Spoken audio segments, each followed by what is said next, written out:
Welcome back to another episode of the Retriever Handler podcast. I'm Bethany Keebler. I'm Jordan Keebler. Episode 14. Got a special guest on today, Barton Ramsey. Mr. Barton Ramsey. Another one of those guys that, when we started doing this, immediately thought of Barton. He was nice enough to come on, so really looking forward to speaking with him here shortly.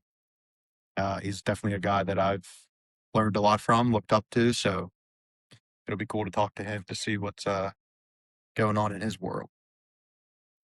We started swim by today. Yeah. Bethany was there with us. Probably went as good as I could have thought. Yeah, I didn't think it went bad at all. Forced to water, that was fine. And then incorporated a whistle stop, and both dogs turned and looked. So that's a huge win because I didn't want to deal with that. Nobody wants to deal with that. So Still come up. yeah, I mean, they'll still blow me off. But I mean, first time I blow a whistle in water, they're stopping and looking at me. I'll take it. Yeah. Are they going to do that every time? No. But all things considered, we're off to a good start. So gonna hammer that for the next 2, 3, 4 weeks. Not every day, but as much as we can. So excited about that. Not excited about giving baths every night though, or every other night. I'm a little bit of a clean freak, so I don't necessarily. Well, I usually do use soap every time. Yeah. I mean, if not, I'll just rinse them off and then dry them off, get rid of that water. But it's just like I feel like our house is too small and we smell like the pond smell. Like, like the dirty water. And I hate it. So I actually don't mind that we do it, but it does take a while. And I kind of left you out to dry tonight because I had to finish work and then make dinner. But sorry about that. Yeah, no worries.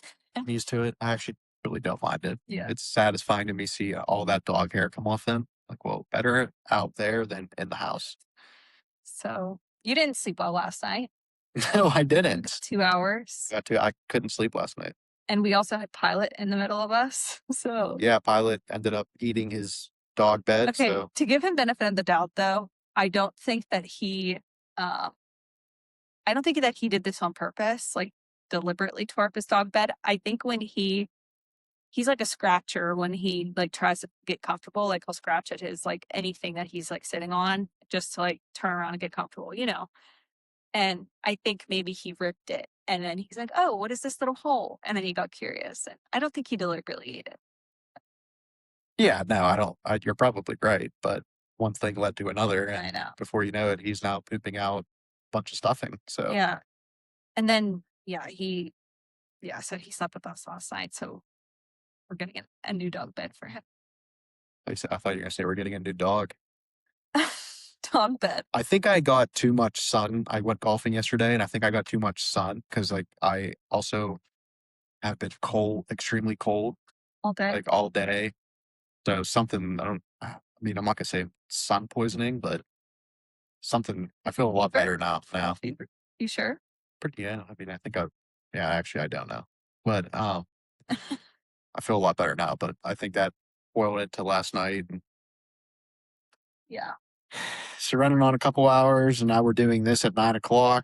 I know it's 9:00. That's back-to-back episodes that we're scheduling at 9, which for bed. This is a life we chose. I know.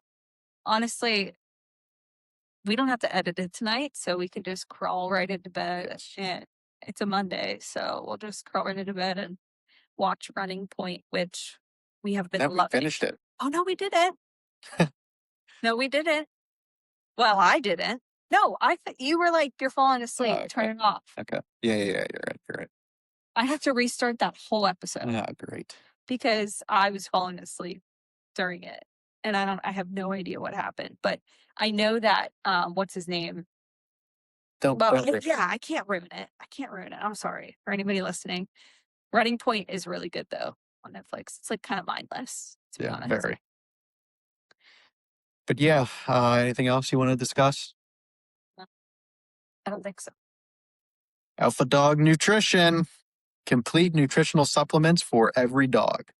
We have been using Alpha Dog nutrition supplements for over 5 years now and have not looked back. From healthier coats to solid stools, Alpha Dog Nutrition has a solution for every condition. Use code RH15 at checkout to save 15% off your next order. That's R as in retriever, H as in handler, RH15. Alpha Dog Nutrition, peak performance starts here. What else do I want to say? Use code podcast for the Retriever Handler Shop. Still have t-shirts. And I guess that's about it. Yep. Here is Mr. Barton Ramsey. All right. We are joined by another special guest, someone that we've wanted on since we started this, Mr. Barton Ramsey. Barton, welcome. Welcome. How's everything going?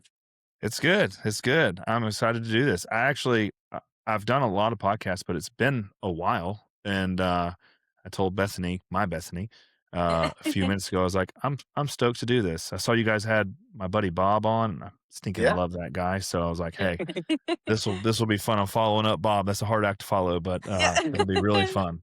Yeah. He rose to number one for us in like 24 hours. I mean, it just keeps going and going and going. So he's a phenomenal human and a great communicator. And absolutely, absolutely. Yeah. Shout out to Bob.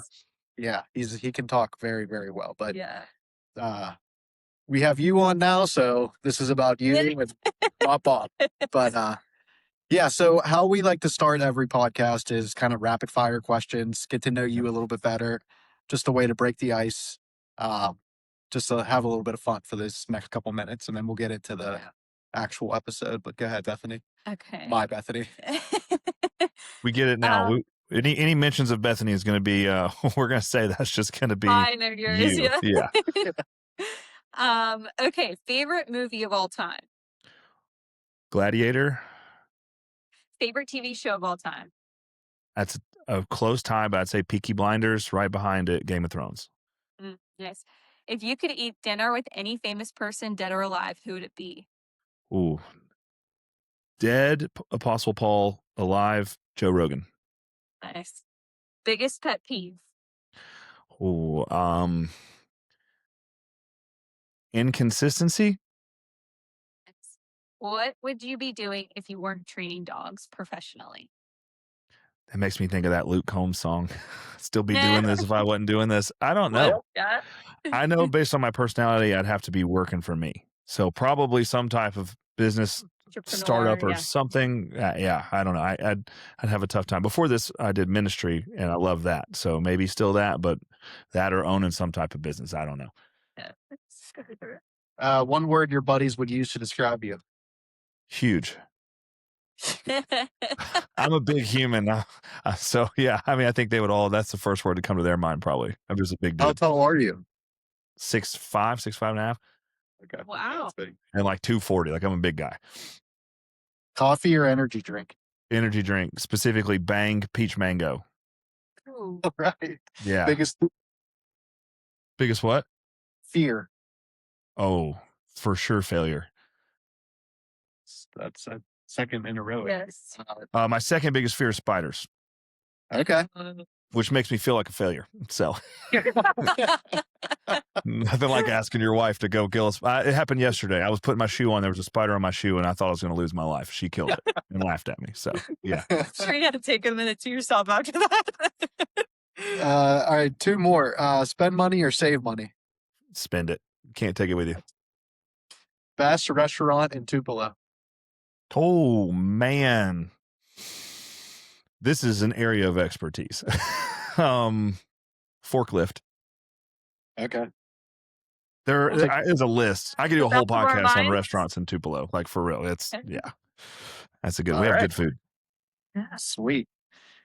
All right, perfect. That was perfect rapid fire. Good. Yeah. Good transition there. Those are great questions. Those are great. Thank you. So let's get into kind of more about you and your life. So, I've heard the stories. I've listened to, I think probably every podcast that you've been on, I've listened to it. I've heard the stories of you being in a band at one point and then you were in ministry. So what the hell got you into dog training? Man. Yeah, I played music out of high school, and it was like heavy metal, lots of piercings and tattoos and tight pants and all that. And then I got into the band I was in was comprised of people who were Christians, and we were all pretty intentional about it. So I kind of followed out of that into some type of ministry. I didn't know what that was going to be. I wound up being a student pastor and a discipleship pastor. And a guy from my church invited me to duck hunt. I didn't grow up hunting at all. And shout out, his name's Kelly Harmon. He's still a buddy of mine. And he took me duck hunting, let me borrow everything I needed. I had a hunter safety education card from high school, so he took me to get a license, all that. And at the time, I had a Springer Spaniel who was field bred, but that was just by luck. Like, that's just the dog I had. And she loved to retrieve everything. And we went and hunted, and this guy went with us, and he had a dog, and the dog was pretty nice. And I was like, that's really cool. Like, that's fun to watch. I thought that was really neat. And the next time I went hunting, another guy had a dog.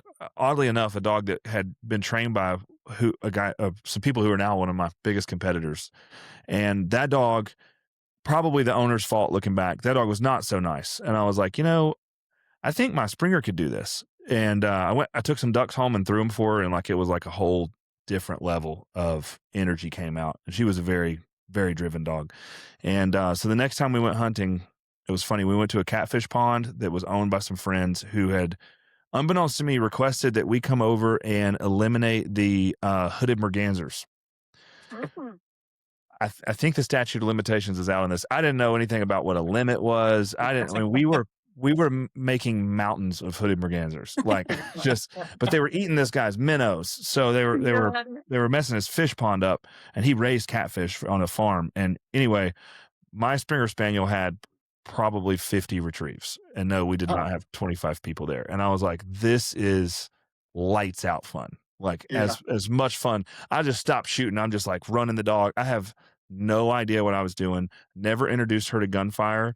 Never introduced her to any of the stuff out there except for a couple throws of a duck. I would tell anyone, please don't do what I did. But her genetics overcame my, lack of competency, and she wound up really leading me into, I just fell in love with training dogs. And so it was a hobby, like a side hustle hobby that would have been in 2009, December of 2009. So it was a hobby really until like 2012, 2013. And then it became a little more serious, but for 3 years, maybe 4 years, I just did it for fun, and I was obsessed with it. I want you to answer this honestly. Do you ever think, like, where you are now, that you would ever, back to 2009, did you think that you could get to where you are today? Bro, I didn't know that this existed. No. I mean, so my wife grew up in a family that didn't even really like dogs. My wife didn't really love dogs. I owned a Springer Spaniel, and before that, an Alaskan Malamute. And I loved doing like parlor trick training with them when I was little, like teaching them to play dead and roll over and, bang, you shoot them and all that. That was fun. Yeah. But no, I mean, I had a whole idea of my life trajectory that included none of this. None of this. I was like, if you had said, do you think you're going to work in the outdoor industry? I would have said, what is that? Like, I had no idea. So no, I never saw or expected any of what's happened ever. It's crazy to see where you are now, and then just, I don't know, it's so cool. So when did you have the moment of like, okay, I'm going to do this full time, professionally, and were you stressed at all in that decision making? Did you have kids yet? Your wife and all of that? Lead us through that path. Yeah. I'm still stressed about that decision. So I got married in 2008, and we had our first child in 2010, and second child in 13, third child in 15. All that time I was starting Southern Oak, which really 2012 is when I named it. And that was just because a buddy of mine was at my house. I don't know if I've ever said this on a podcast, and he was like, "Hey, you got to have a website." And he was a website designer, and he was like, "I'll build you one for free. What do you want to call this thing?" And I was like, "I don't know." And what's funny is I came up with some name that was like uber British, like it had British cover words in it, like Bracken and stuff. And he was like, "Dude, no one knows what that is." And I was like, "Yeah, that's good. That's a good point." And he was like, "You need a name. Like, what do you want it to be?" And I was like, "Well, I'm in the South and I want it to be like strong. Like, I want it to be a strong name." And he was like, "How about Oak, Southern Oak?" And I was like, "Sounds good." Like, that's it. Yeah. That's how it came to be. That's And cool. yeah, it was just a buddy. And he did all the first website and stuff. He's a good friend. And it was like this gradual transition where it started eating up a lot of my time, and even more than time, it started eating up a lot of my energy. And I didn't understand that language then. I thought because I had the time I could make it work, but what I didn't understand is how much of my attention and focus was being taken in the wrong periods of time. So I would be in my church office getting texts and calls about updates on the 5 or 6 dogs I had in training, or I was doing like 1, 2, or 3 litters a year. And then I would be out in the field and I'd be getting calls from people at church. And it was just this weird tension. And meanwhile, my wife and I are raising babies, and their babies are hands on. So it's a lot. And so my days were a lot more hours than I ever planned on it being. And I think in 2015 or 16, I went to file my taxes with my dad's accountant, and I got paid a salary and they took taxes out, and I always got somewhat of a tax refund and thought it was awesome. And my dad's accountant was like, "Hey, you owe quite a bit in taxes." And I was like, what do you mean? Like, I've never owed taxes in my life. He was like, "Well, you made more money doing dogs than you did at your full-time job." And I was like, "Oh, that's weird. Like, I didn't know that." And so Yeah. that was the first time that I was like, "Huh, I wonder if this could actually be like a job, not just like a side hustle." And then I became friends with some guys, one in particular, whose name's Brady Davis. He lives in Montana. Shout out to Brady. He was my best friend for years and years. And Brady bought a dog for me, and he is a business owner and had a lot of just really strong influence as far as like an entrepreneur friend goes. And he visited me one time and he was like, "Why are you not doing this full time?" And I was just scared. I was like, I don't, I have a salary, I have insurance, I have, if I get sick and don't show up or break my arm or whatever, like that, I'm getting paid. And if I do this, then it's just, you got to go hustle and do it. And so he was the one that really like kicked me off the cliff of, "Hey, you got to do this." My wife and I went through like a tough year with just raising kids and like, speed bumps in marriage. And I was like, I'm burning the candle on both ends. It's not fair to my family. Honestly, as much as I loved vocational ministry, it's like you kind of realize you're never going to be able to afford to take your kids on a vacation, or like vacation is going to be church camp. And I was like, I don't know that that's what I want for my kids right now, selfishly. And then I went and visited a mentor of mine where I went to seminary. And I was like nervous. I was like, I'm going to tell this guy that I'm thinking about going full time into this. And he's going to be like, "You're an idiot. You're ignoring God's calling on your life," and all this stuff. And it was the opposite.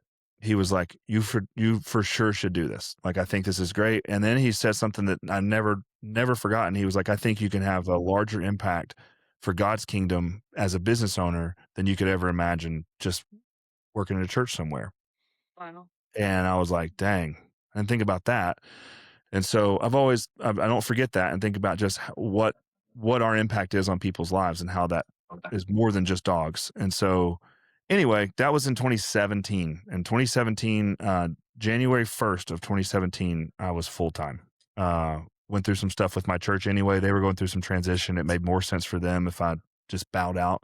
I still served there for another 2 years, just voluntary. And yeah, never went backwards. 2017 is also when we launched Cornerstone. So the timing of that was really cool because that took off really quickly and started making a little bit of money. So I did have like a secondary stream of income from there, which was cool. So the timing of all that was pretty awesome. So in 2017, you go full time. What does that mean in terms of number of dogs you're training on a daily basis? Yeah. So back then I carried a string of 12 dogs. Um, Okay. That was kind of my deal. 10 was like my minimum, 12 was good. And then we would do 6 to 9, 10 litters a year, depending on who I was able to import. I was importing a lot of dogs from the UK, and I was also importing a lot of dogs and selling them as trained. I would import them, convert them to like our style of waterfowl hunting and sell them. I did that a lot in 2017 through COVID, or really 2015 through COVID. I did that a lot. Um, COVID shut that down for sure for a while, but yeah, so 12 dogs, and then that really is the time where we started kind of branching out to some of our other locations. And and at that point in 2017, are you in the same place where you are now, or is this a No. totally different piece of property? Yeah, so that's I just had this combo with a friend of mine who picked up from our last place. I when I started this, I lived like in the middle of town. Like I had a yard probably about as big as the room you're sitting in. And it was tough because I had to trailer the dogs to do anything. Like every day I was loading dogs up and trailering them. And then we moved to a little property that was awesome where Southern Oak really grew. And then 2017 in February, we moved to Okolona, Mississippi, which is about 35 minutes south of Tupelo. I think when people hear Southern Oak and they think of an image in their head, they probably see Okolona. It's the big white barn with the black and white Southern Oak banner, and it was Yeah. all over every video we did. And the lodge was this barn that it was like dilapidated, and we like rebuilt it and made it was rad. It was really dark. It was super like kind of felt like a speakeasy, like it felt like almost That's hidden, cool. you know? Yeah. Yeah. That's And awesome. so we did some banger events there. It was great. It's not a great town. A lot of crime. Uh very like the schools are awful. So that was where we went to private school in Tupelo, and then we started homeschooling. And my wife was not comfortable living there when I was out of town, and I travel a lot. And so the COVID housing bubble sort of happened, and people were buying houses really fast. And I was like, I'm just going to list it and see what happens. And I never thought it would sell, and it sold like in 8 days.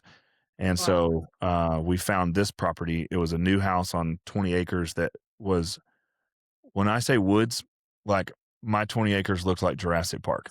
I moved here. I had all my dogs and gunners in my garage, and Oh wow. nowhere to train. I was back to square one. But what was great about that was I had enough campuses to keep us going with all the training dogs, and I was able to build this place like kind of how I wanted it. Everything else I had done up until this point was like retrofitting something to be a kennel, Mhm. and you learn a lot. You learn a lot about what you don't want, and so I was able to. I mean, even like the direction of my kennel is on the furthest east side of my property because we just never ever have an east wind ever. So if there's any smells from a kennel, it never comes to my house. Like it's little Yeah. little That's things like super that where you're smart. like, hey, I I've learned what not to do. And so this Yeah. one was fun. We've got an outdoor kennel that holds 14 dog runs, and then we have about 6 large gunner kennels out there for messier dogs. And then it's got about a half, 3/4 acre fenced airing yard around it. And then I'm in the building right now called the Lodge, and it's like 2-story loft. It's where we do puppy days. If you ever see videos of puppy day, that's in the Lodge. Yeah. My office, and then we have bunk beds in here, a big loft bunk room, and then my house is like 150 yards that way. So it's fun. It's a good property. Yeah, I've seen the videos, and you're on like a beautiful, beautiful piece of property. I didn't realize that you did all that though. I thought that was like turnkey, That's you know? No, nuts. I built it all. It was the first time I ever borrowed money for the company. That's Yeah, stressful. I bet. And I love hearing the story. I just want to say because like you it's sort of like you have to be comfortable being uncomfortable to get to where you're going to be and where you want to be, and that's kind of I feel like that's kind of exactly what you had to do to get to where you are today, and it's inspiring to hear that, to say the least. So I I just want appreciate to that. say that. Yeah. Yeah, Or, I was or worse at that back then. I spent a lot of time in my life, like right now, trying to make myself be comfortable being uncomfortable. Yeah. I And mean, back easier then it said was than hard. done, I guess, right? It is. It is. You learn a lot about yourself, even the little things like getting in a cold plunge. You're like, hey, I can do what I really don't think I can do, yeah, or I don't want to Yeah. do. And so yeah, I appreciate that. It was difficult. Every step of the way though, I do feel like God provided exactly what we needed and nothing more, nothing less. And we almost moved to Oklahoma. We were looking at houses in Oklahoma when we bought this house. I bought it sight unseen. And every step, it was like, my prayer was always, hey, if we need to walk through the door, leave it open. If not, just shut it. And I'm just going to keep walking. And it was really cool to see like doors just shut. And looking back, you're like, all right, that needed to be shut. I was disappointed, but Yeah. that needed to be shut. So that part's been really cool. Yeah. Yeah. I love that. Crazy how that works. Yeah. Yeah. Are you like still actively training dogs every single day, or are you like, do you have like a full-time trainer at your headquarters? Yeah, that's a great question. No and no, but kind of yes. So, I actively train dogs almost every day, but almost exclusively just my dogs. So Okay. right now I have 3 client dogs here that I'm working with, and they're all like like some special. Like one's just a very good friend's dad. One is a like raise from a puppy all the way through, along with another puppy that I kept for myself. So I don't do a lot of like monthly send a dog to me.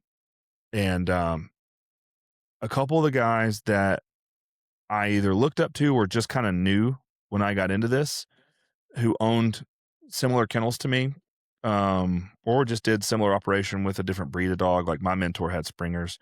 They owned the business and they carried a big string of dogs. And what I noticed was everything that suffered in their business was because they didn't have the time to handle it. And it was really tough to let that go because I do really love training dogs. And I still like, I work dogs every day. I work dogs this morning. I love working dogs, but they're mine. And so if they don't get worked, I don't feel bad. I'm like, all right, Yeah. just take them on a walk. And I've got an amazing kennel hand who they get tons of exercise. And he'll get out here and shoot marks off for them all day. So they get a lot of energy out. But um I just couldn't. Southern Oak Kennels could never have gotten to where it is right now if I still trained a full string of dogs. There's no chance. Um, and the other part of that is I'm super, super fortunate to have some trainers who are the guys that like, if I get stuck and have a question, they're the guys I call.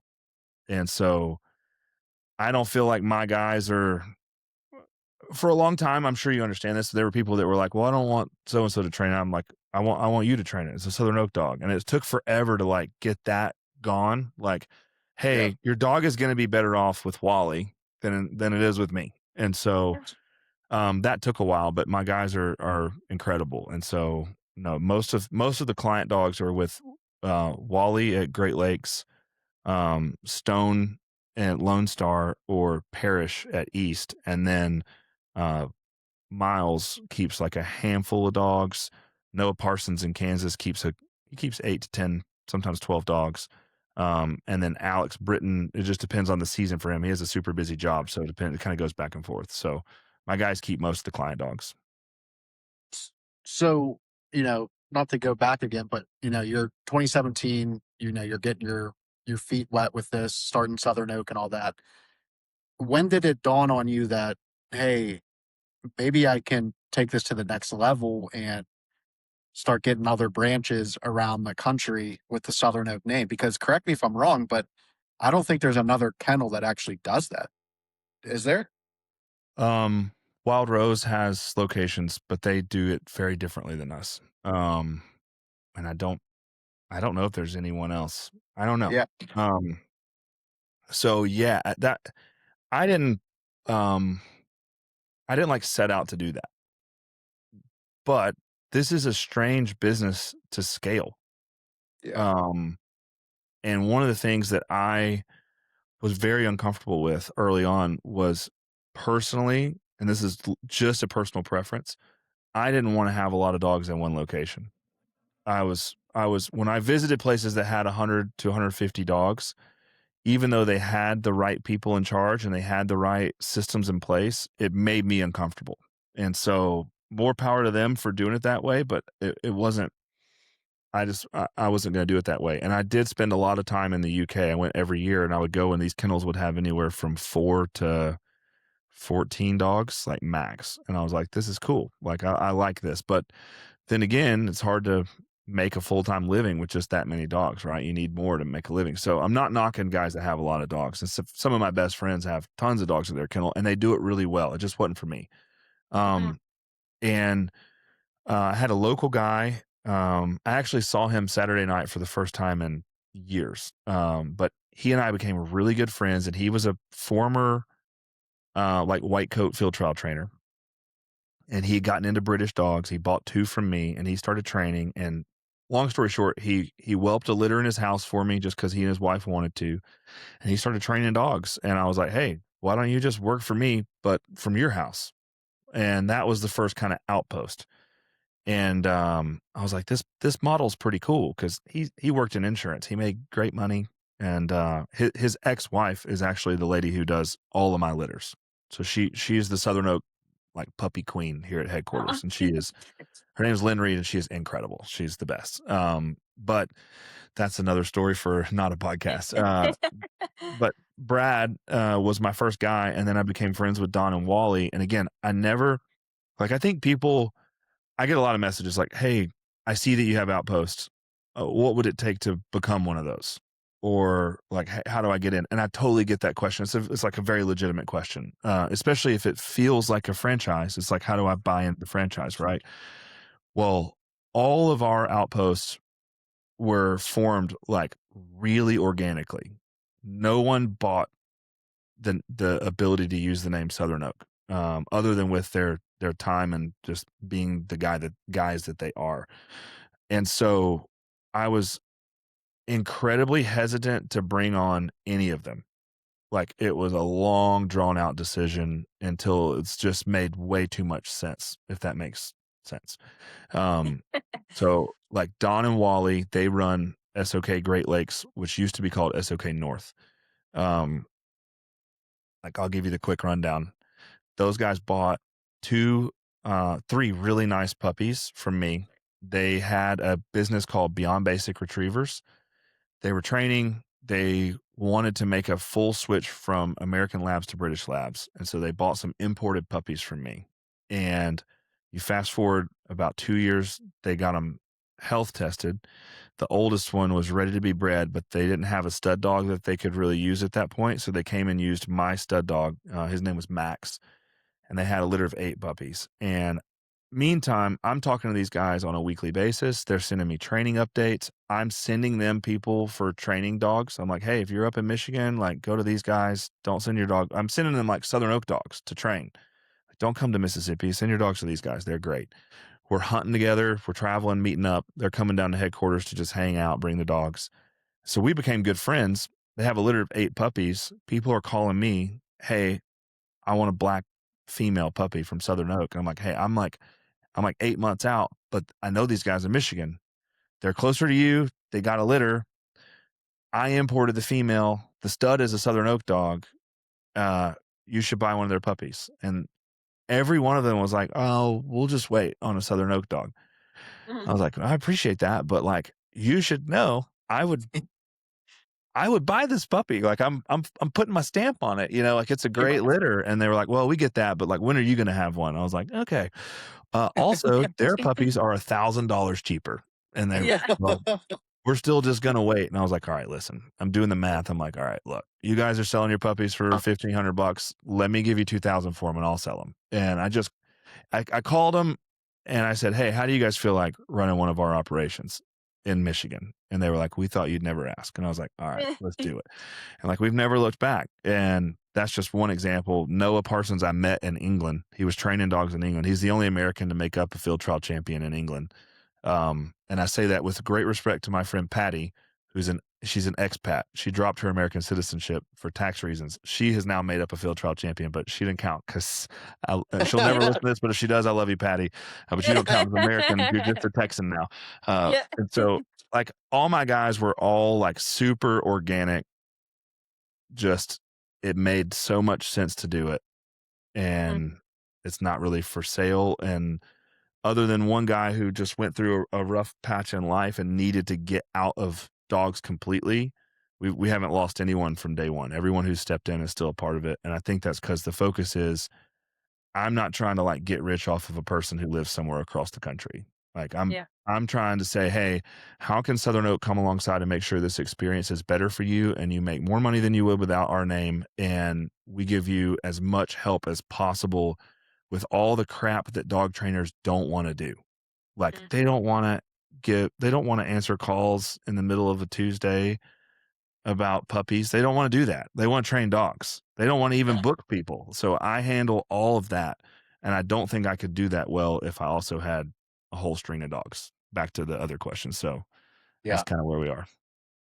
Um, it's funny that before this, we went through like, Bethany, you asked this, you asked this, you asked this, and I feel like I'm just taking over. Oh But we got gosh. we got Barton Ramsey, so I'm kind of like being a little You're bit fine. selfish right now. But with that, what about training styles? Because, and I'm going to get into this a little bit later. I mean, you're known for, kind of the British style, non e-collar route. And again, correct me if I'm wrong, but Wally's more of an e-collar guy, right? So Yeah.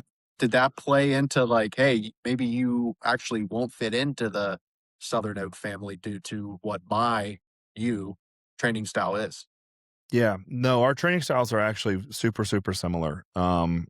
He just uses an e-collar for correction, and I don't usually ever do that. But he doesn't use an e-collar for compulsion. And that's the Okay. key difference. So, and this is a great conversation. I've had this round and round with guys like Bob or Chris Rudd, Yep. and have the utmost respect for what they do. I think two things are at play. Compulsion just kind of became the expected thing.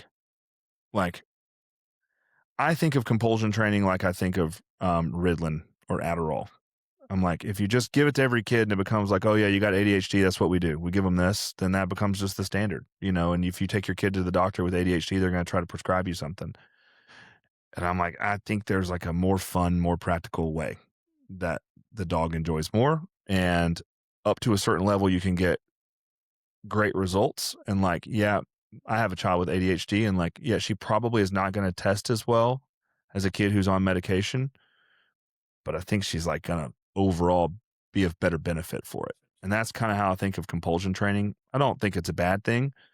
We don't use pressure to make a dog go, if that makes sense. Yeah. And that's what I mean. That's what I mean by compulsion. And so do I think that there are some benefits from it? Sure, absolutely. But the other side of that is I work with British dogs, and they're a lot softer. And you can force fetch a British dog, but it's much more delicate than force fetching an American dog. You could change that. If you force fetched British dogs and only bred the ones that really excelled in force fetch, in 5 generations, you'd have British dogs who really thrive under force fetch. And that's what's happened to American labs for sure. As every successful American lab was through a compulsion program. And so what do you think it's going to take to make successful American labs? Like that's easy with dogs because you breed them in 2 to 3 years. And so you can make big changes genetically speaking in a decade. With British, like if you go to England and you start talking about force fetch, that doesn't exist. They have like these great crazy ideas about Americans sticking pliers on dogs' ears and stuff. Like they don't use the pressure we use. Now, from an e-collar perspective, several of my guys use an e-collar depending on what we're doing. And Wally doesn't use an e-collar on every dog. But if we're going to have a dog running hunt tests, then Wally will put an e-collar on. So will Miles. Noah does not. He's very, very old school. Parrish depends on the dog. Stone does not like using e-collars. Every once in a while he will. I think that covers it. I don't. But we use an e-collar much more like a slip lead, like a, hey, no, Nick, don't do that. And I think Yeah. it's confusing for a lot of dogs when you use it for stopping and going. Like if you use it as a correction and a compulsion, that's hard for a lot of dogs to understand. I think our dogs would be pretty confused by that. So ours is more or less like, hey, no, I blew the whistle. You know exactly what a whistle stop means. So you didn't stop. Now it's blow the whistle again. No, Nick, sit. That's how Yeah. Wally uses it. And it makes good sense. And our biggest thing, and a lot of American guys are the same, our biggest thing is just be fair to the dog. Don't ask the dog to do something it doesn't know how to do. Don't pressure the dog for doing something that it didn't understand in the first place. Just be fair to the dog. So that's Yeah. really the basis of the philosophy. If you're fair to the dog, I'm good with it. Yeah. That was a very informative answer. I know that was probably the best argument, like for, but also against e-collars that I've ever heard. Yeah, Like, I don't even know what I want to do anymore. it's like a because it's like a healthy mix or like a healthy medium, I guess. Yeah. Like, Well, I think the best answer usually lies somewhere around there. And like my friend Laura Hill came over last year and did a really cool event for us. She's a trainer in England. She's like a second mom to me. And she at first was very much against anyone here having an e-collar on their dog.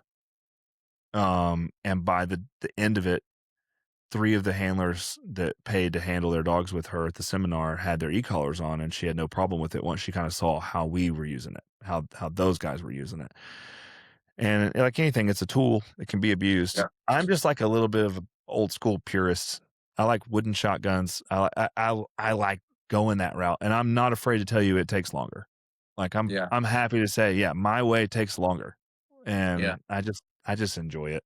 So, especially like the older I get, I'm like, I like figuring out how to get in a dog's head. But I have had some dogs. Rio, he's on a collar. I didn't know that. Yeah, I don't use it a lot, but when I'm hunting and we're in certain situations, I'm like Corey ran him through his AKC and HRC tests, so he's done all. I don't do a lot of that stuff. It's not really my jam, but he's whatever it takes to pass. He's got like 15 finished passes and 8 or 9 mastered passes, and he's never failed a test. He's a really nice dog, and Corey gets really mad when I hunt him without a collar. So, but he's like hot. Like he was sold to me from England, and the guy was very clear. He said, "This dog is too much dog to run our trials." I was like, "All right, let's see what happens." And I don't breed him a lot because he's a lot. Our clients don't love that. So anyway, but he's probably one of the most talented dogs I've ever had. He's very nice. And so, yeah, if I'm hunting, and it's funny because I'll post a video and people will be like, "Is there a collar on that dog?" I'm like, "Yeah, there is. It's the only one I own." Actually, I don't even know where it is right now, but I know sometime in September I need to charge it up and then I'll put it back on video. Yeah. So, yeah.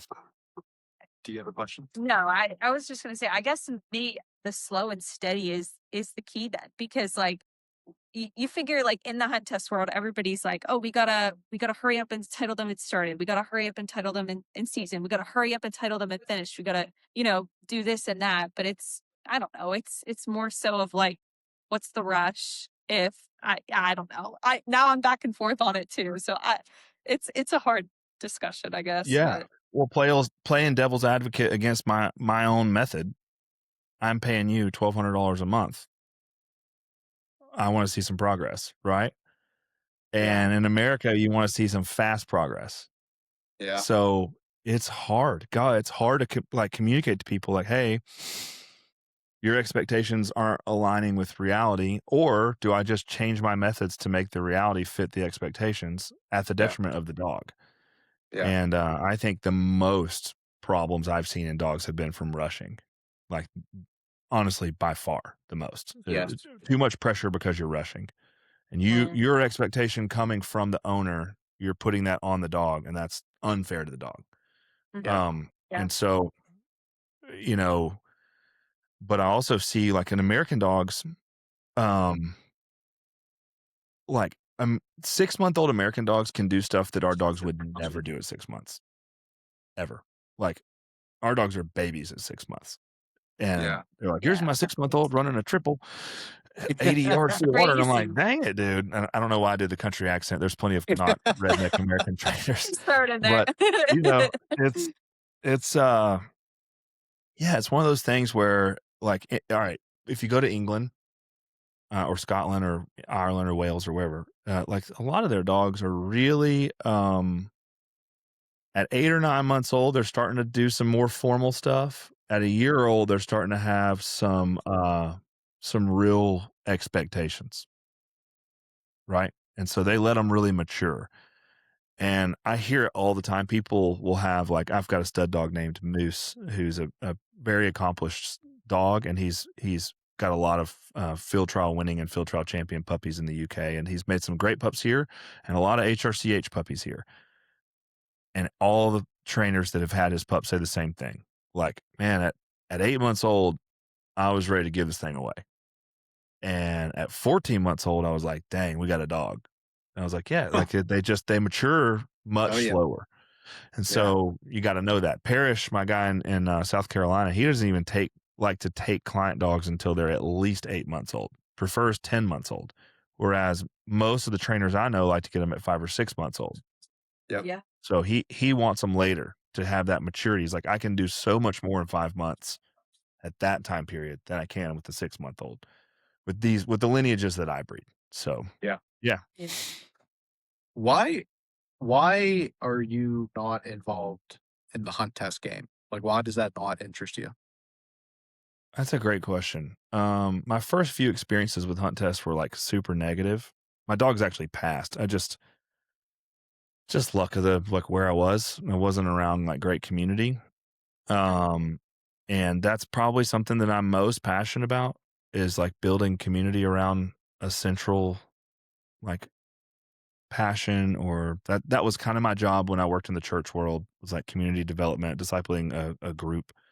And that's, I think, probably the number one reason why Southern Oak Kennels has been successful is we truly have like a big community of people. Like uh, our our clients are like Taylor Swift fans.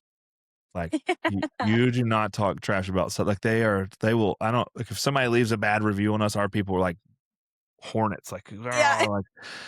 That is And so I don't funny. know where. I mean, that just came from. We just built this cool community. Like I don't know what it is, but like I'm so thankful for the people that have gotten dogs from us and how they feel like family. Um, and when I went to the hunt test deal, I didn't find that. I found like a lot of just bitterness and like weirdness toward anyone that did something different.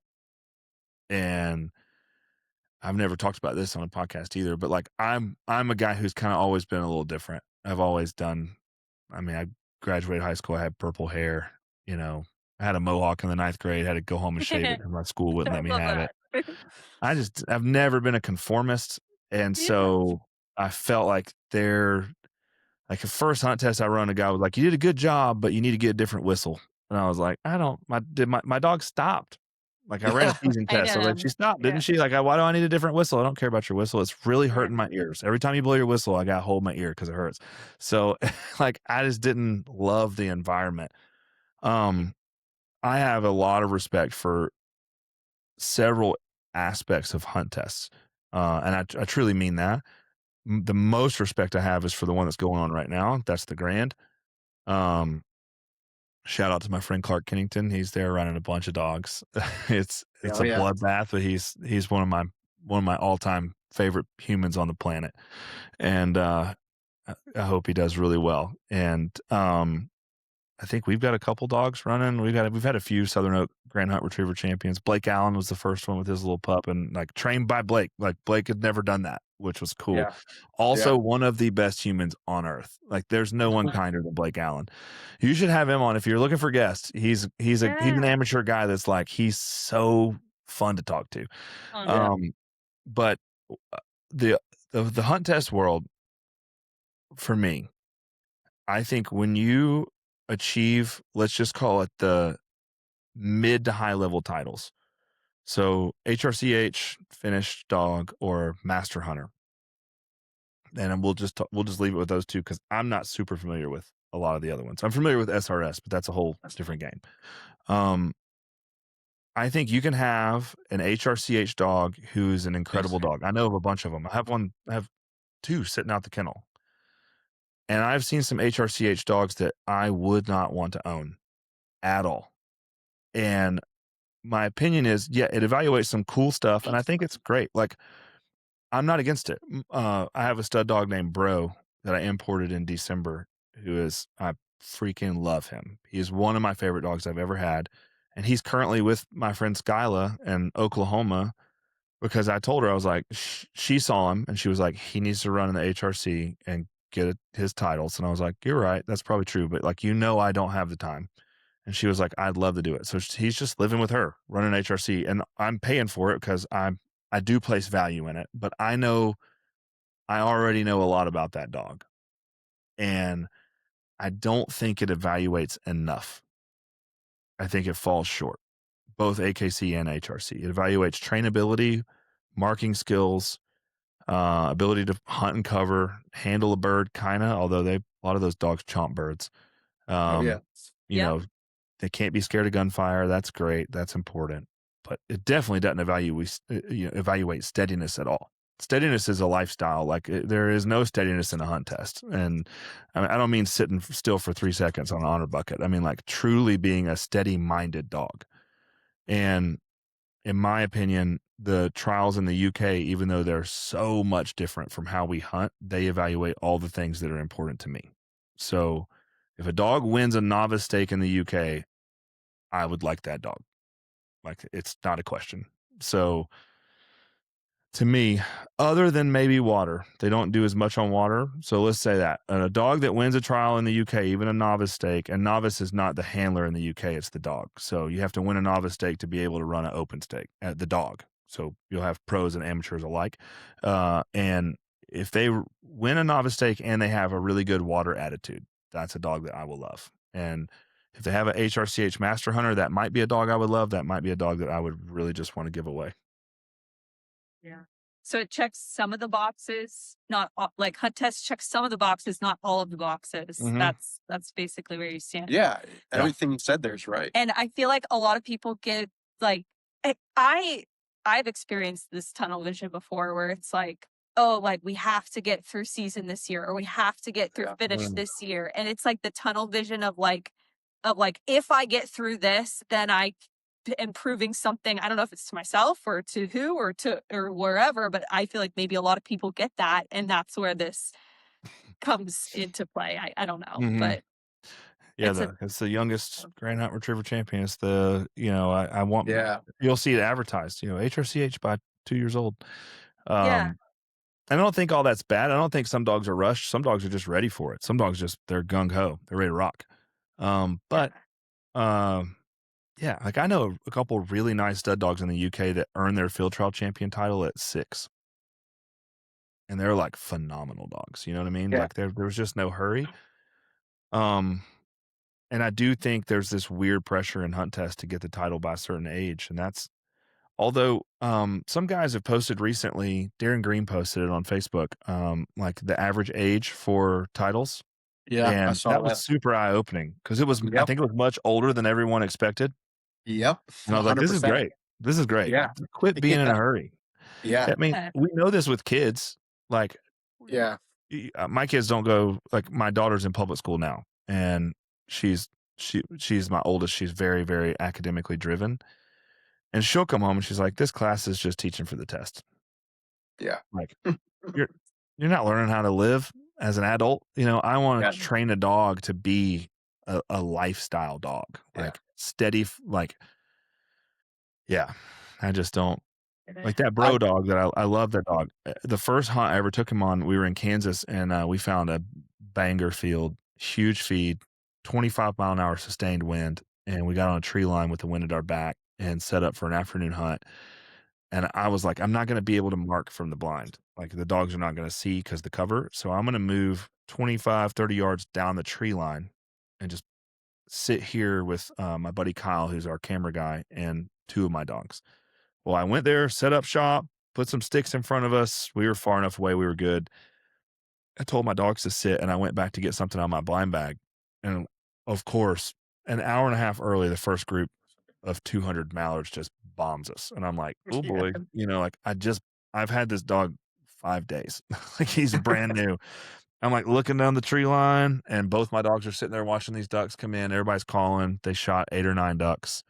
I'm nowhere to be seen. These dogs don't even know where I went. And I look over and they're both just sitting there, just watching ducks fall, just marking them. No, never took a step. I was like, that's a steady dog. No one had to tell him to sit. For sure. He just knew my job is to sit here until someone tells me. And he marked the snot out of him. And I was like, okay, I see what I need to see about your steadiness. Like, that's it. Ducks were falling at 12 yards and you're just sitting there. And that to me is hard to evaluate. It's very hard. And I think for the average guy who's a duck hunter, they need that. They don't need a dog that's creeping 12 feet because if you're not a pro trainer, that's hard to handle. Like if you don't know what to do. And so, again, I just think those titles don't necessarily bring about enough knowledge of the dog to say I can repeat these genetics for, John, who duck hunts 30 days a year. Mm-hmm. Yeah. And the rest of the time his dog needs to go to T-ball practice with his kids. Like I want that guy to have his favorite dog ever. Yeah. Yeah. And the whole I mean, I see so many YouTube videos of guys filming their hunts and their dogs are creeping out in front of them and they're shooting right over top of their Dangerous. heads. And Yeah. I want to comment on them so bad, but I leave it alone because I'm not getting involved with the YouTube community. But Scary. oh man, it just bothers me so much that, one, train your dog to get a little bit more steady, but stop shooting over top of them. It's Just wait till they come back. it's gonna end badly one of these days. But It's dangerous. Yeah. it is dangerous. But so when did Josh and Keith Parvin, how did you guys link up to be like, hey, let's take this to an online, lesson type of dog training deal? Again, like totally organic. Like Yeah. should not have ever happened. Just all right. So those guys they had some bad experiences. They bought some puppies from some breeders who in my opinion weren't ethical, and they hired some trainers who in my opinion were like scam artists. And when I met them, there was this thing called the British Field Trial Society of America, which we can talk about later if you want, but they were there spectating, and I was shooting a gun for the trial. It was a trial held at Sporting Life Kennels, which is owned by Marty Roberts, who's a good friend and a great guy. Yep. And I met them, and we trained a little bit afterward, and we talked. And then the next British Field Trial Society of America trial came, and they came again, and I ran 2 dogs, and I got first and third. And they came up afterward, and they were like, "Hey, we'd like to talk to you about the dogs in the future." And they ended up buying a puppy from one of the female that got first. And over the course of time, I think those guys are like big time creative thinkers, and they're always thinking outside the box. And they bought every single dog training book and DVD out there. And like Keith is the kind of guy that if an online course is advertised, he buys it and watches it in one night. Like he digests so much information, it's hard to imagine. And like I think after the end of all of it, they just felt super confused. And so they were training and they were running dogs and they were having struggles and then figuring it out. And they were like, "Hey, let's just create our own training program as we do this." And Josh at the time, I've said this 1,000 times, but Josh like could not talk in front of a camera. Like he would have it all laid out and then the camera would turn on and he couldn't do it. So Keith called me out of like immense frustration. He was like, "Hey, I'm about to kill Josh. Like it's not going well. So how do you feel about partnering with us on this?" And I had been talking with a friend of mine named Aaron Hitchens about the possibility of doing an app that was like all things retriever. So I was like, "Yeah, but I need to include Aaron." So together, the former Rock House Motion, Josh, Keith, and I started filming Cornerstone. And those guys were the brains behind everything other than just talking about the dog training. I did the dog training bits, and then Rock House Motion was in charge of all of our branding, all of our marketing, all of our promotion.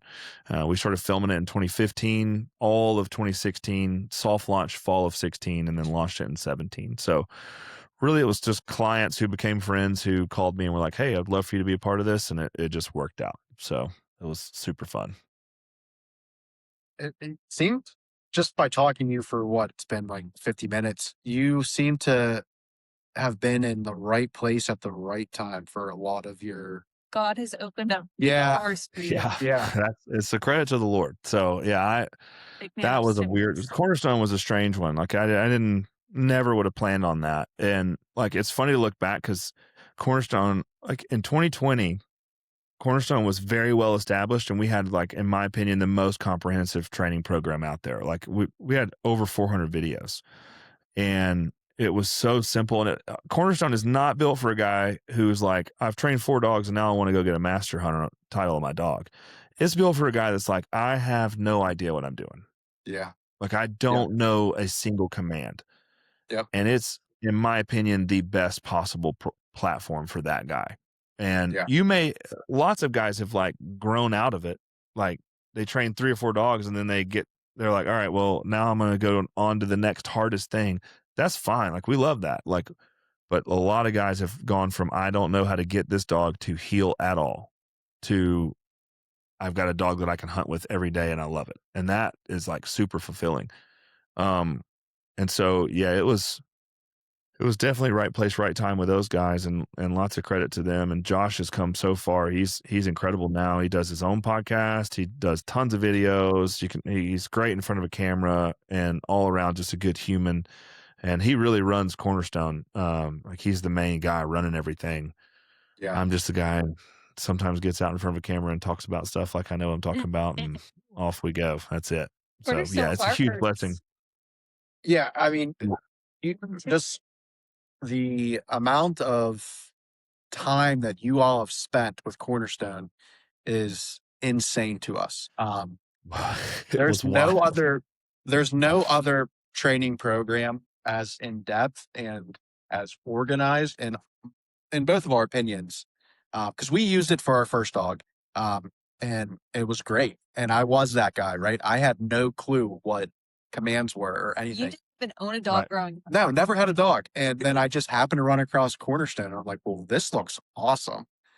Got it. And then the way it just walks you day by day, by week, by month, checklists. I mean, it was so helpful for us. It's incredible. It's incredible. I just got a text right before this call from a guy that was like, I'm printing the checklist every night. Like, he's got a puppy from us. And I was like, you're going to kill it. Stay the path. Yeah. Yeah. I appreciate hearing that. And yeah, it was a lot of time, and it was during a time like when I could do it. Like, it was the only time I could do it. I couldn't do it now. There's no way we couldn't do it now. And we were fortunate, like Bethany said, like in the timing, we had, like, no one else had really done that online.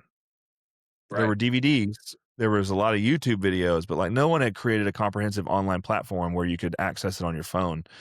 Yeah.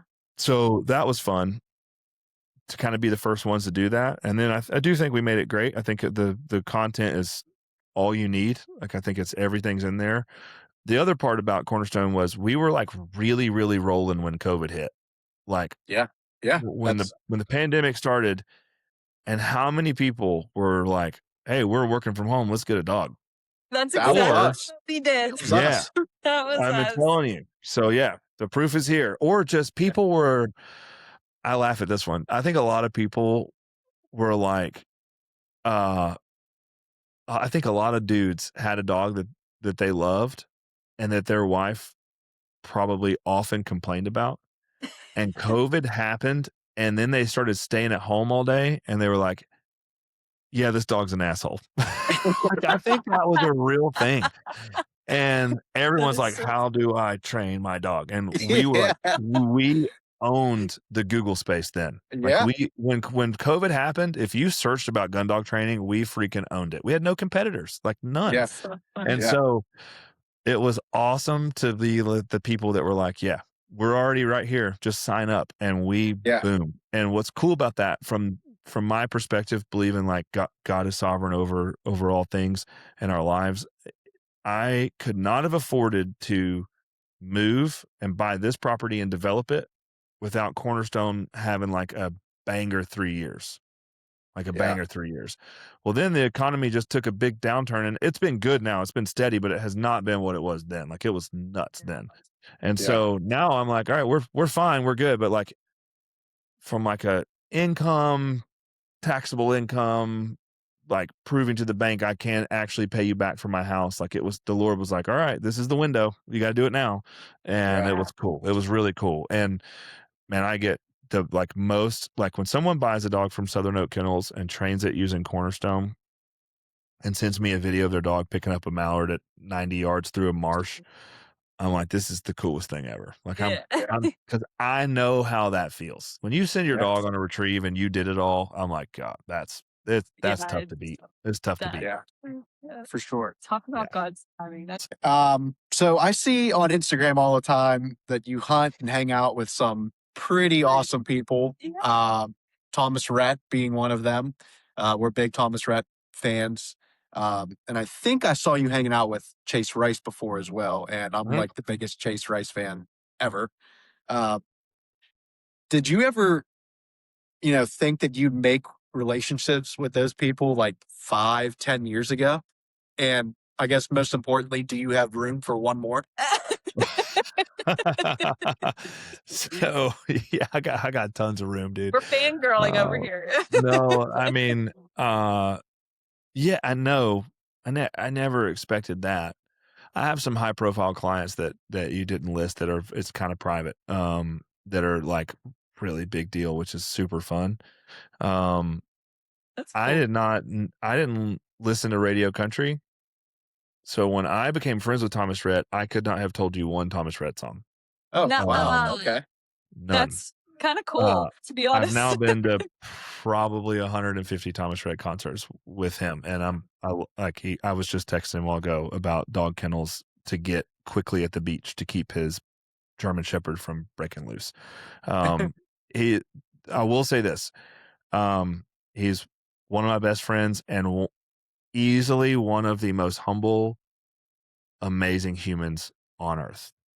And his wife is too. Shout out to Lauren. Their family's beautiful. They have a Southern Oak dog now. They lost both their dogs while they were in Uganda this year. It was really, really tough on them. And have been in line. So they have a Huck and Twig puppy named Moose, who's with Miles right now, and awesome dog. And he's a hunting buddy and a good friend. And I know in general, TR has like a great reputation. I'll tell you a funny story. A friend of mine was in Vegas for work last night. Original Cornerstone guy. We did a video on him. His name's Brian Mallett. And he blew my phone up at 1 a.m. I was dead asleep. I missed all of it. The Country Music Awards were in Vegas last night. And at 12 o'clock in the morning, their time, 1 o'clock my time, he wound up at a craps table with TR. And he was like, "Hey, I'm friends with Barton." And he was like, "Get out." So they both like blow my phone up. I was like, "Y'all are, I'm not waking up for this. So good luck with your crap." But no, he's a phenomenal human. And yeah, I love Chase. I don't know Chase as well, but we do talk. We had his dog and two of my dogs on the snow goose hunt in February where we killed 200 snow geese. And he and I had the best time ever running dogs. Like we had so much fun. Also a super humble guy, great guy. I love him to death. And man, I've been privileged to hunt with some cool guys and send dogs to some cool guys. Some of them are cool to talk about it. Some of them prefer it stay private. And I never really saw any of that coming. Yeah, it is what it is, I guess. I don't know. I will say this. All right. And like I don't want to get too far down the road of that because of this.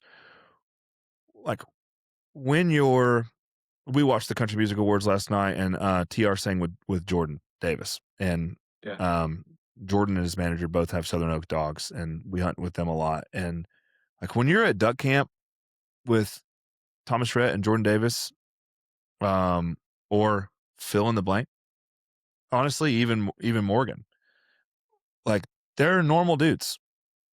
You're never like in the woods like, oh, that's the famous guy, right? Yeah. And I love that about those guys. Like they don't give off any sort of like we deserve to sit in the front or go first or any of that. Like they're humble and incredible, like just dudes. And they ask questions. And I mean, when I first took Thomas Rhett duck hunting at my buddy Connor's place at Wild Wings, I had exchanged numbers with him.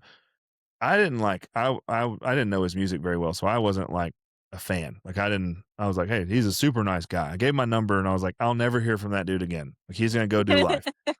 I'm driving home 45 minutes later, I get a FaceTime, Thomas Rhett.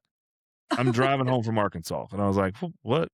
All right, what's up?" And he was like, "All right, man, I'm trying to blow this duck call. And he's he's on his bus, and I'm like, no, not enough air. You gotta have more air in it. And like it's like the most That is normal dude. so So it's hard to imagine that, and it's kind of you feel a little like you kind of feel douchey explaining it. You're like, oh, but like truly, they're humble, yeah. normal dudes, and they just are really good at what they do. And so, Yeah. and he's probably one of the best like live music entertainers in the world. He's one of my Yeah. favorite people to see live as a friend. I'm always super proud of him. So anyway, yeah, those I guys are cool. There's a lot of them.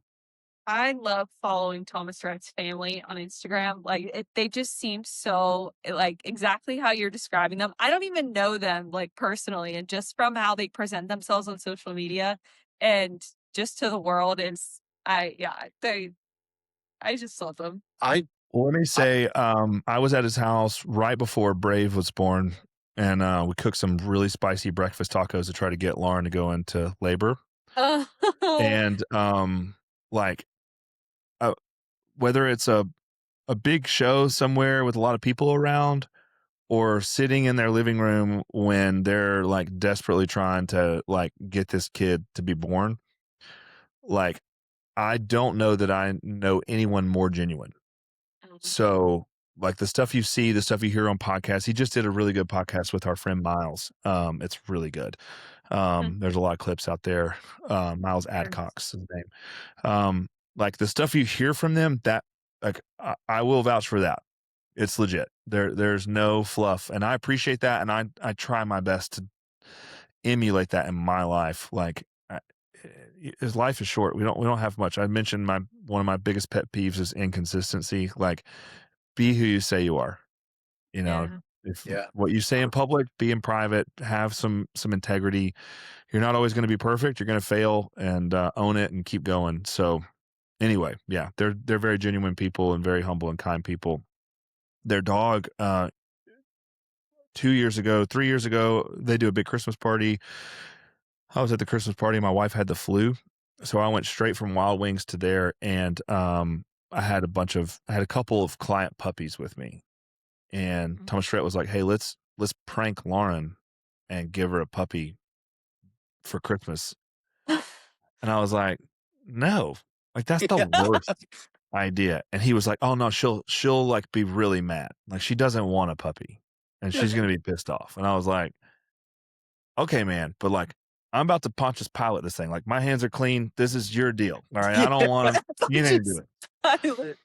So I text Bethany, my wife, and I'm like, "Hey, TR's about to give Lauren a puppy as a prank." And she's like, "Do not abort. Do not." Yeah. Sure enough, I watch him. I've got pictures I'll send you. I watch him give her this pup, and she's like in tears holding it. And I'm like, that pup has an owner. Like they are. It's going home. And Oh God. man, it went over like a pregnant pole vaulter, dude. It was rough. And so Oh. so this year we got to actually give Lauren her puppy Oh, at the Christmas oh, party, which was That's awesome. cool. And I was like, it's for real this time. It's your dog. Yeah. But man, yeah. it She was probably bad. was like, "Are you sure? I don't believe you." I will never do that again in my life. That's a rough Yeah. prank. That's a Anyway, bad one. bad form. Yeah. Well, hey, I'm sure. I would have been devastated. Yeah, that. Yeah. Yeah. Who wouldn't? Like, yeah, I got a I Yeah. puppy. know, Right. like, Yeah. Yeah. it's so Crazy. But yeah, I mean, what I've been following you for years now, and you've taught me a lot about dog training without you even knowing it. I mean, you, Josh, Keith, all you guys. I've learned the most out of you, and then I've just kind of evolved since then. But I just want to thank you for you know teaching me a lot about dog training, and the way you guys did it was just awesome. But really, what I want to know is what's next. Just hearing your journey has been awesome. And, the business side of you and your entrepreneurial spirit is just incredible to listen to. What's next? Yeah. This is what keeps me up like late at night. Because I've got a very good friend who has managed a lot of businesses, and he's always got some cool ideas, and we might dabble in some like property development stuff, like Southern Oak Properties, where maybe we have like a destination spot where you can hunt, but you can also come and do dog training seminars and stuff. That's a possibility. I love the idea of real estate. Land's the only thing they're not making more of, and so having that's cool. But like he- he's always like, well, what would it take to sell Southern Oak? Like how do we get it there? And I'm like, that's my baby. Like Yeah. this is my child. I see the logo and I'm like, yeah, this is my wife and I, and like she sacrificed a lot for me to be able to do this. And so I can't, and I made the mistake of like building a brand that's like intricately wrapped up in my personality. So I like, who's going to run Southern Oak Kennels? Yeah. Maybe my son Noah. He's Yeah. great. He's funny. Everybody loves him on the videos and all, but I don't Oh, think he yeah. cares. My youngest daughter's actually the best Southern Oak Kennel representative. Like we just Well, raised a litter in my house, and she's the hardest working one of all of them. She loves the dogs more than anyone. But I don't know that I could like get out of it and let someone else do it. Like it would be weird. Cornerstone's a different animal. Like it exists. Somebody wanted to buy that bad boy and be like, hey, the price is right. I think it's Yeah. super helpful. I think it's an awesome entity, but I do think it has more like just existential value out there, whereas Southern Oak just is valuable to me. Um, I don't know what's next. I don't know. I'm really bad at taking hobbies like just a little bit seriously. I'm taking it way too seriously. So I have to like not do things. Like I don't turkey hunt because I know that I would be like, we're gonna be a turkey brand. Like we're gonna do something. I That's I so don't funny. golf. My son's into golf and he's like, Dad, come golf with me. I'm like, as much as I would love to do that, like we already travel around this whole country wakeboarding Yeah. and I can't add another thing. So now I don't know. I pick hobbies that like I can't have a career in and it's just for fun, like jujitsu. Yeah. Broke my toe right before this podcast. So No way. yeah, dog, it's hurting me bad right now. Which toe? My left big toe. I Oh, say God. broke. I either broke it or I think Something's it's wrong. broke. It's Yeah, so wrong. we're rolling. So something always breaks at jujitsu. Uh, But yeah, I There you don't go. know. I don't know what's next. My brain does work that way. But I but haven't hey, had. I mean, like, God has been so good to you that like you've come to like you haven't had a plan this whole time. He still gives you a plan. So Yeah, it's working out for you well not having a plan. Yeah. So maybe that's the plan. 100%. I Yeah, trust in him, and I just like walking through open doors and trying to be wise exactly. and say, hey, like that's not a smart avenue. Like I don't need to pursue that. Exactly. That's big. And like honestly, do y'all have kids? No. No, we do not. Okay. Well, if you should ever, through natural or adoption, whatever that, Yeah. if you should ever be in that category of parent, like Yeah. it's a limited time. And as cliche as it sounds, the older they get, the more you realize that. And so my kids are 15, 13, 11, and I'm going to have everyone graduated in 7 years, which is just wild That's to me. crazy. It's Yeah. wild because I still feel young. I'm 39. I've been married 18 years. I got married way too young. Um, and like, I really would like to, you asked about if I have training dogs here, and I'll catch some flack for just saying this, but like, I think the most trash talk I see about me on the internet is like, oh, he doesn't even train dogs anymore. Like he doesn't even have dogs in training. And it's hilarious because people will comment or send messages or stuff like, all he does is like drive a boat and hang out with his kids. And I'm like, that's the best insult you could ever give me. Like, That's yeah, nice, I've man. worked That's my butt off to spend Yeah. a massive amount of time with my kids. Yeah. And so for me, that time is fleeting. Like I'm going to run out of that opportunity. The runway is pretty short. And so I think now for me, the biggest thing is like, how can I maximize my time with them? And that's it really. That's the main focus. And then after that, I don't know. We'll see. Yeah. Is Noah your oldest? He's the middle. Who's okay? And he's 13. Naomi is the oldest. She's the quietest too. She's the least social. She's on my Instagram story right now because I took her to Waffle House to celebrate the last day of her freshman year of high school.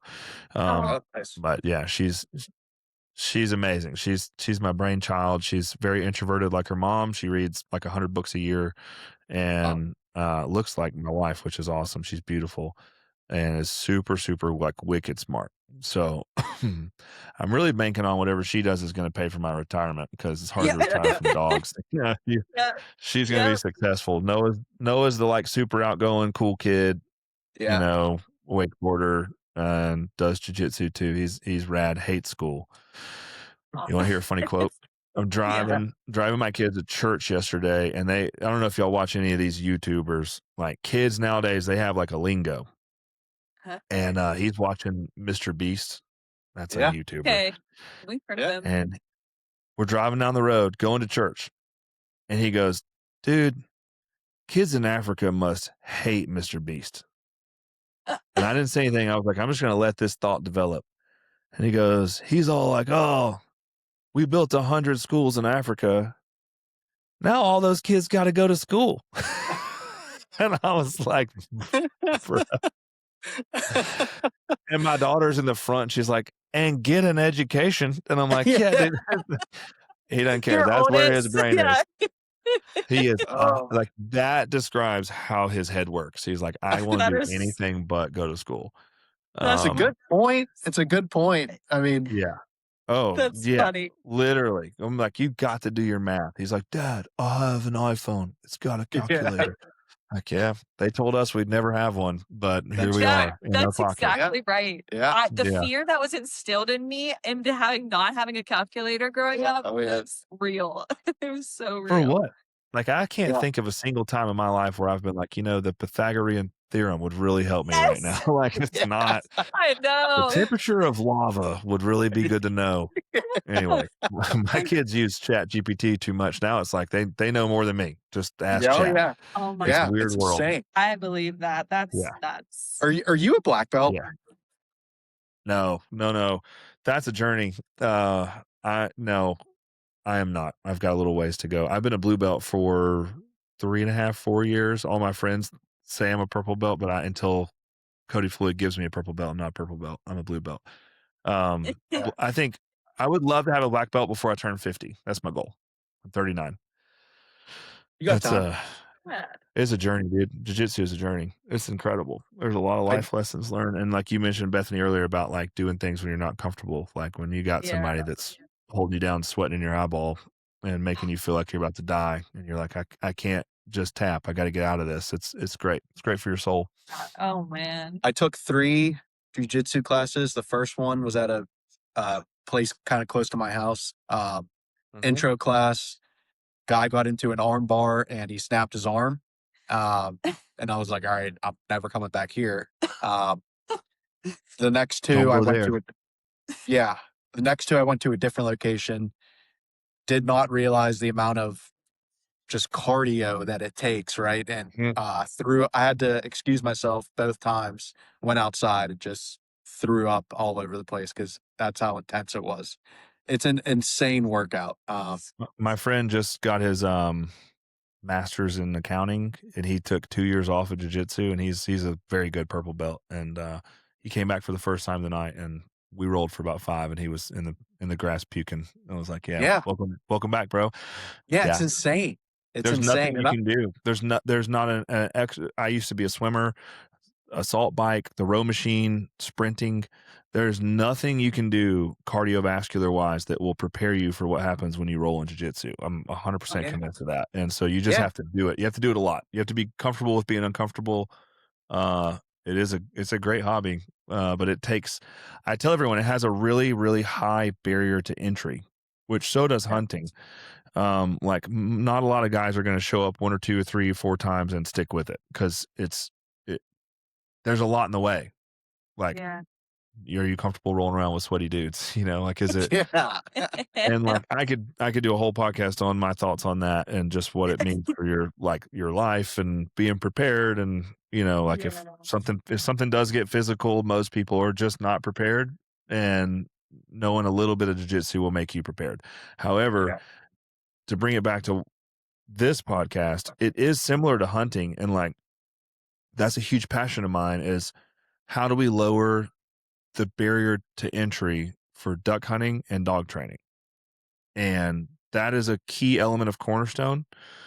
There's always going to be a financial barrier to entry to anything that's worth doing, right? Like that's just going to exist. But once you get to where you can pay to go do it, or pay to be in a lease, or pay to just go hunt public, how do we find meaningful ways to make it easier to get new people to do it? Because at this point, the rate of decline in the purchase of waterfowl stamps in America, we're not going to be able to have enough children to replace. Like if everyone who duck hunts kids love the duck hunt, we're still not going to make up for it. So we have to figure out how to do what someone did with me and say, hey, dude, let me take you duck hunting. Yeah. We're going to go buy your license. We're going to go get some cheap red leg waders. We're going to go to the spot where you're going to shoot something because it's fun. I'm going to bring you a gun and shells and decoys and a call. And like, I'm not going to worry about, oh, maybe Barton's going to like take over my hunting spot. Like, we need to get more people into this. And I do think dogs is a cool path to that. I have a lot of people who've bought dogs from us, and they weren't hunters and they got into it because they were like, my dog just loved to retrieve. So I thought this would be cool. But that's a huge passion of mine. And I think that if that should be a good takeaway for a lot of people. Like, what can you do to get some more people into this sport? Because it's going to take license purchases for this sport to keep going. And we are like a generation away from there being no duck hunting. And all you have to do is go to the UK and see what's happened to shooting sports over there, and you'll understand like the risk is for real. Like if you want I want my grandkids to go duck hunt, and I'm working right now to make sure that happens. If that makes sense. Yeah. Yeah, it does. And I never really thought of it like that. Sometimes I think we are a little bit too quick to maybe judge people who have gotten to a spot before us, and maybe said, like, stay home or something. We don't, we don't need you guys out here. Or, not that I would say that to them to their face, but in the back of my head, I'm thinking, woke up that early. Yeah, but at least they're doing it. Yeah, I guess. Yeah. And they're hunting. Kids. I see all these old guys like, oh, I mean, it used to be, old duck dynasties ruining the sport. Yeah. It's getting all these kids into it. I'm like, no, dude, like you're bringing light into the best thing. Something. Yeah. Like, what do you want? You're passionate about it. Why wouldn't you want other people to be passionate about it? Like, come on, man. Yeah. Bringing all these kids. They didn't grow up like me, so they shouldn't be duck hunters. Like, no, man, I didn't grow up like you. I promise. Yeah. Right. I was in a metal band. Yeah. So you're the poster child for that. Yeah. That's it. Like if you, my metal band did a reunion show 2 Februarys ago, and it was funny because everyone there was like, "What do you do now?" I was like, "Yeah, I know you're still a vegan, so I don't want to talk about it, but it's, it's not what you thought I would do." So yeah. Yeah, it's crazy where life's taking you. You have such an interesting journey, and it's been so great talking to you. I will say, a funny story. This was, Brantley. So this was probably 6 years ago. I remember I posted a clip on Facebook, and I don't know if it was in the Cornerstone group or not, but it was of my dog Brantley, our dog Brantley, doing T-pattern. And you actually commented on it, and you said something like, nice job. And then you gave me like a quick tip too. I think you said, make sure you go back more to the back pound more instead of stopping up on a whistle so much. And when I saw that Barton Ramsey commented on my post, he's girling again. I literally took a picture of the comment and I sent it to my mom. And I said, Mom, Barton Ramsey just commented on my post. And my mom, bless her heart, she's so nice. She's like, oh, that's great. And I know in the back of her head, who the hell's Barton Ramsey? Yeah. Well, I appreciate that. That's a weird thing for me, honestly, because I'm just a dude. Like it's strange. In 2020, so back when that happened, I was at Max Prairie Wings when you had to wear masks. Like that was a thing. And it was, it was probably December of 2020 probably. And I was there with Thomas Rhett and Parker McCollum and a couple other guys, and this this girl walks up to us in Max Prairie Wings, and she goes, literally, she goes, "Oh my gosh, are you Barton Ramsey?" And Thomas Rhett goes, "No way." I was like, bro. It was hilarious. She was That is she was like, so "My husband funny. has one of your dogs." Like, that's so cool. And anyway, she never recognized the other two dudes. Of course, Oh, there were that's awesome. That 1,000 other is people that would recognize them. But I was Yeah. like, "This is my moment right here. Let me have it. Let me have That this was moment." made it.